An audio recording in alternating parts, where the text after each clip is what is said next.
Avec le redout des derniers jours, les terrasses sont bien remplies dans les zones chaudes en Ontario. Mais avec le temps froid qui s'en vient, les restaurateurs devront se rabattre sur les livraisons et bien sûr leur salle à manger. Depuis samedi, il est possible pour les restaurants des régions d'Ottawa, de Peel et de York d'accueillir des clients à l'intérieur.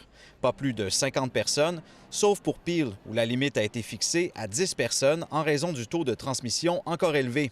Il reste que des restaurateurs se demandent encore pourquoi le gouvernement ne leur permet pas d'ouvrir comme d'autres secteurs. Everybody agrees it's not us. We spent the money, paid for plastic 4 times the normal cost.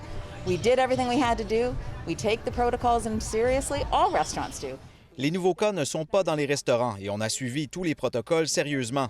Mais on ne peut toujours pas rouvrir complètement, indique la propriétaire de ce restaurant de Mississauga dans la région de Peel.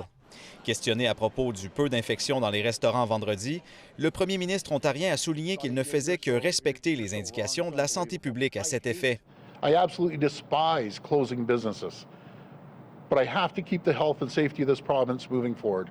Je déteste fermer des entreprises, mais il en va de la santé et de la sécurité de cette province, soutient Doug Ford. Beaucoup d'Ontariens semblent avoir répondu présents pour soutenir les restaurants des régions chaudes ce week-end. Plusieurs affirment même qu'ils n'hésiteront pas à manger en salle lors des mois froids. You know, most of the restaurants are doing the right thing with the distancing and whatnot and the mask policies and everything.